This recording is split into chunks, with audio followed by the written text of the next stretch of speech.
Bienvenidos al debate en Razón de Estado. Vamos a hablar de lo que sucede en Ucrania a partir de la agresión rusa a esta nación. Vamos a conversar hoy con un profesor, con un experto desde Buenos Aires, Argentina. Nos acompaña el doctor Alejandro Gómez. Él es doctor en Historia por la Universidad de Itela de Argentina. Tiene una especialización en Ciencias Políticas por la Universidad de Chicago.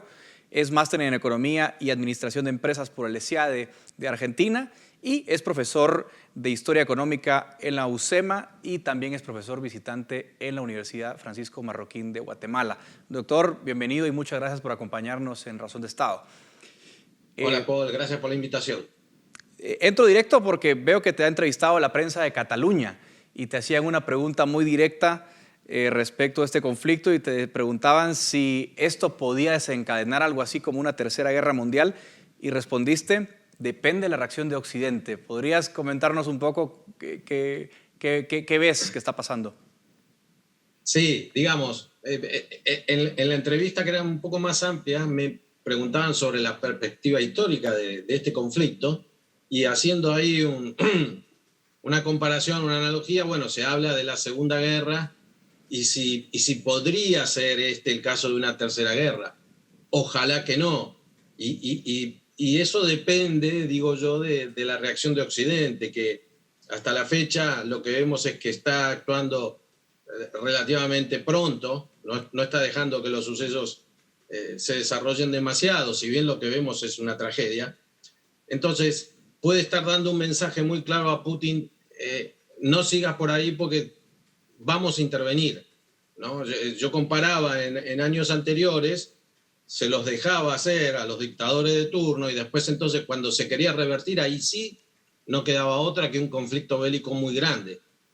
Entonces, apenas llevamos una semana de esto, ¿no? Es muy difícil ver, porque todos queremos saber lo que pasa y hacemos comparaciones, pero claro, una semana no existe en la historia de la humanidad y es difícil prever. O sea, todo lo que se diga puede ser que suceda lo contrario, pero yo creo que si de entrada se le marcan los límites de alguna manera o se le demuestra que hay un compromiso, entonces las posibilidades de que el conflicto bélico escale más, yo creo que debería ser menor.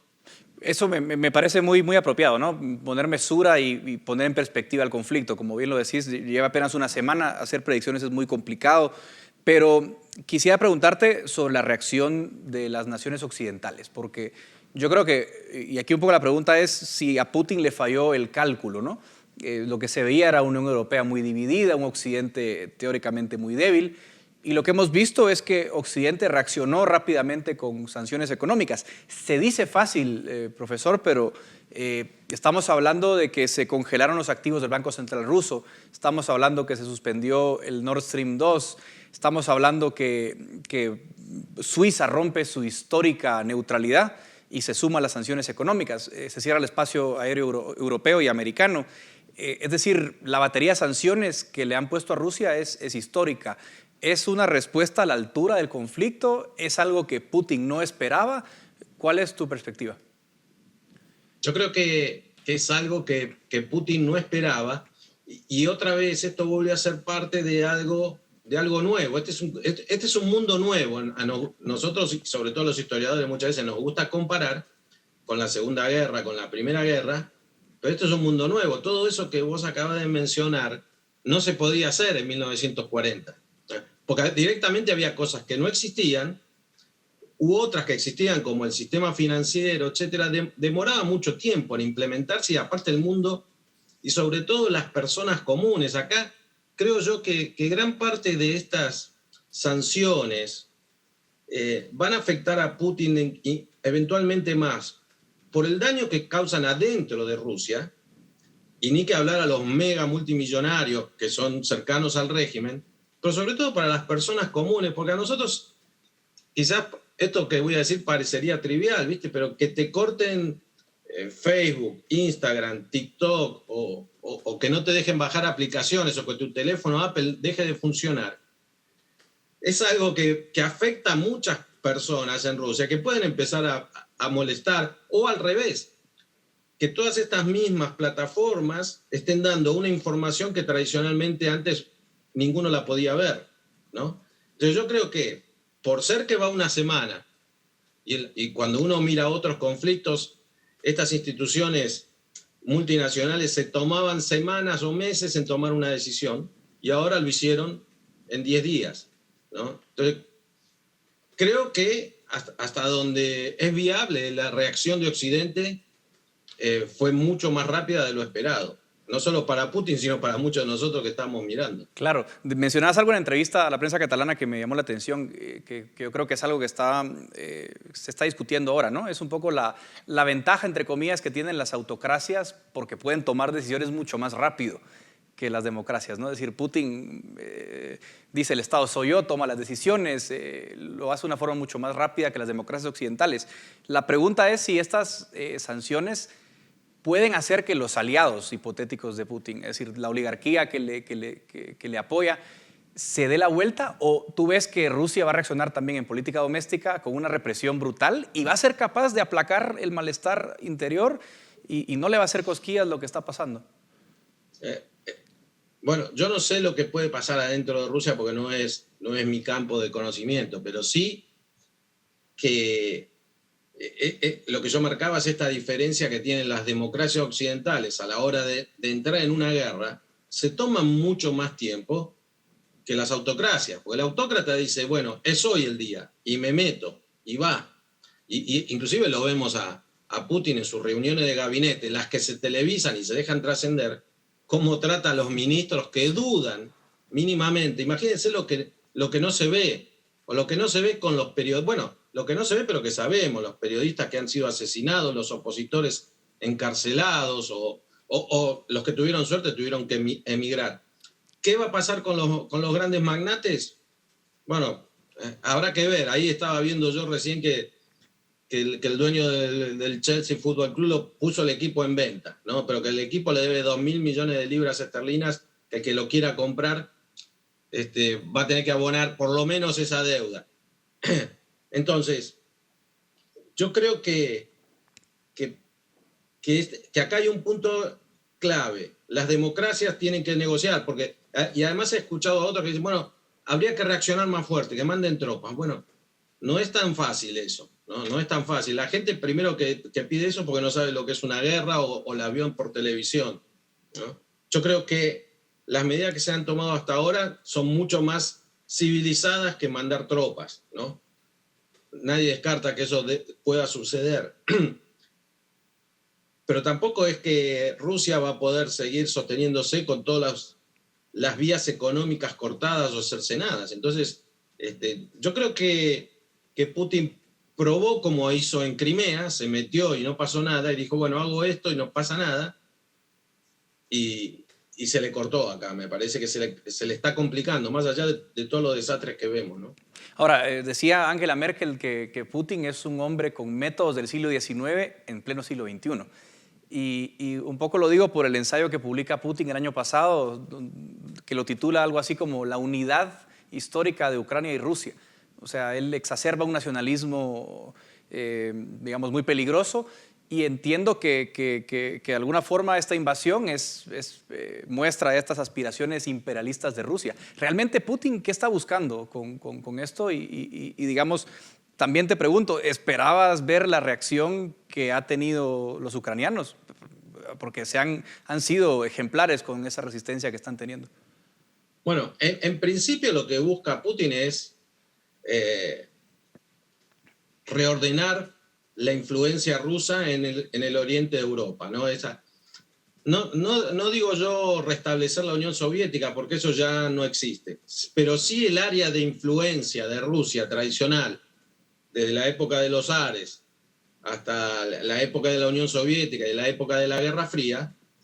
Vemos que lo que él ve es que Occidente está avanzando hacia Oriente, sobre todo con estas perspectivas de que algunos países se involucran en la OTAN, y eso dice, acá nosotros habíamos acordado algo que no iba a suceder, etc.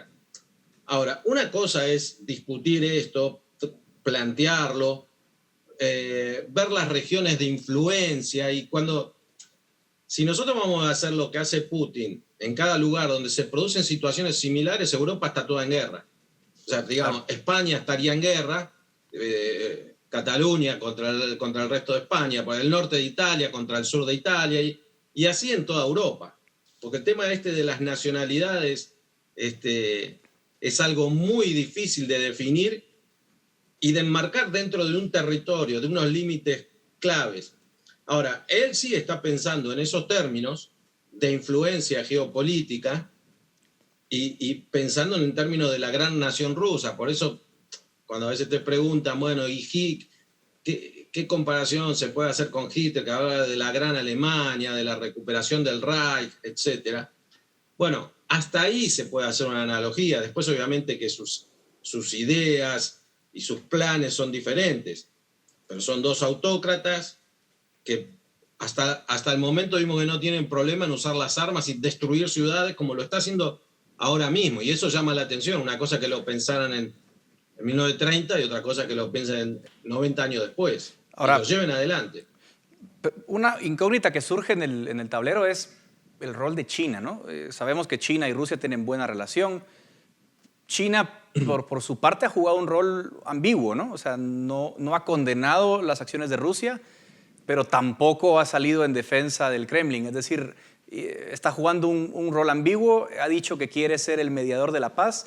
¿Qué rol le ves a China en este nuevo eje? Lo que pasa es que China tiene muchísimo más comercio con Estados Unidos que con Rusia, por decir un caso. O sea, quizás acá un punto, y hay especialistas que saben mucho más del tema, y quizás no somos los mejores los historiadores para hablar de ello, que te quedás con una visión de China, de la China comunista tradicional de los años 70, etcétera, y Rusia. Ahora, Rusia es una potencia militar todavía muy importante, pero China es una potencia económica mundial y tecnológica, ¿no? Entonces, China no se va a inmolar detrás de Rusia, salvo que tenga algo que Rusia le pueda dar y que le compense todo lo que podría perder del otro lado.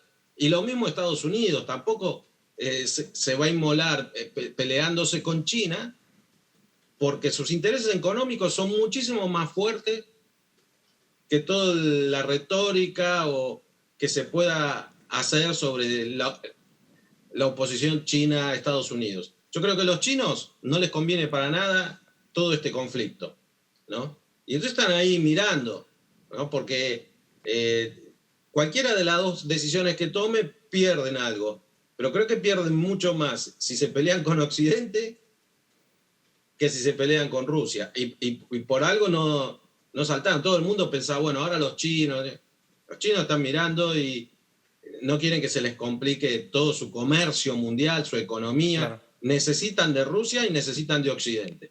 Y están jugando ese juego, me parece. Para ir terminando, profesor, quisiera pedirte una reflexión.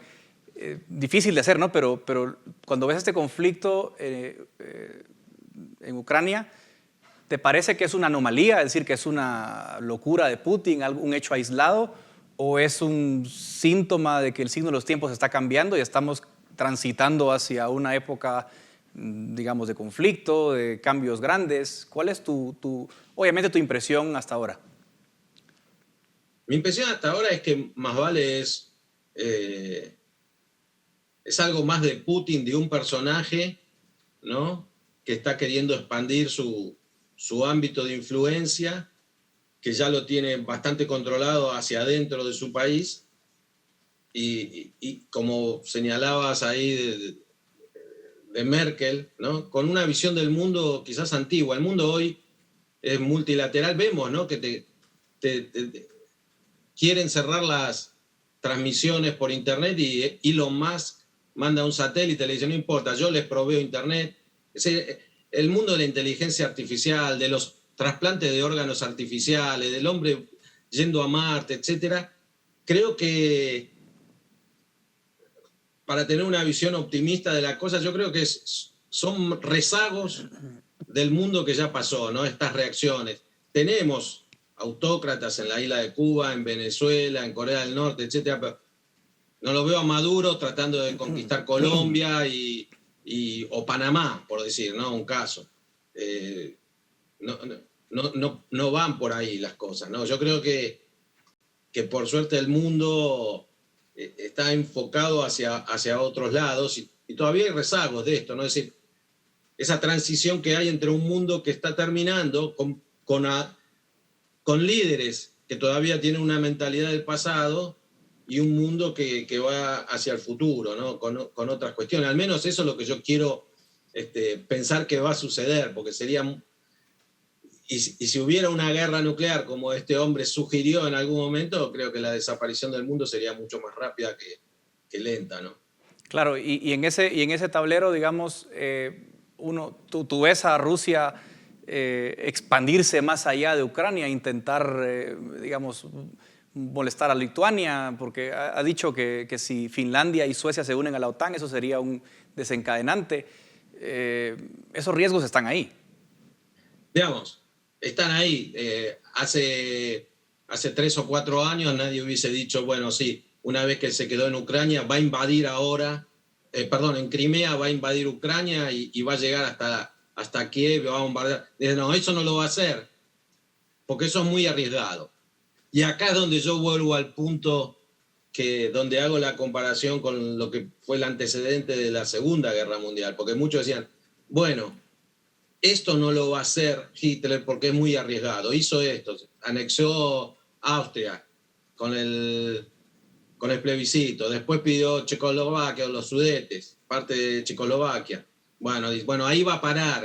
Y siempre dicen, bueno, va a parar. Hicimos el Tratado de Paz de Múnich y va a parar. Y hay que ver qué está en la mente de esto, ¿no? Porque uno puede decir, va a parar porque tiene ganas de que pare y que no haya guerra, pero ahí tenemos un antecedente, ¿sí? Es decir, porque nadie quería más guerra. Hacía 20 años habían tenido la primera guerra, la Gran Guerra. Y ahora estamos en lo mismo. Nadie quiere la guerra, salvo algunos locos. Decir si va a parar, si se va a detener, es difícil. Claro. Bueno, profesor, te agradecemos muchísimo por habernos acompañado en Razón de Estado. Nos ayudas a tener una perspectiva más amplia de lo que está pasando y obviamente nadie tiene la bola de cristal, pero ayuda muchísimo tener ese contexto y insumos para analizar lo que viene. Muchas gracias por acompañarnos y también muchas gracias a ustedes por su atención. Hasta aquí llega el debate en Razón de Estado.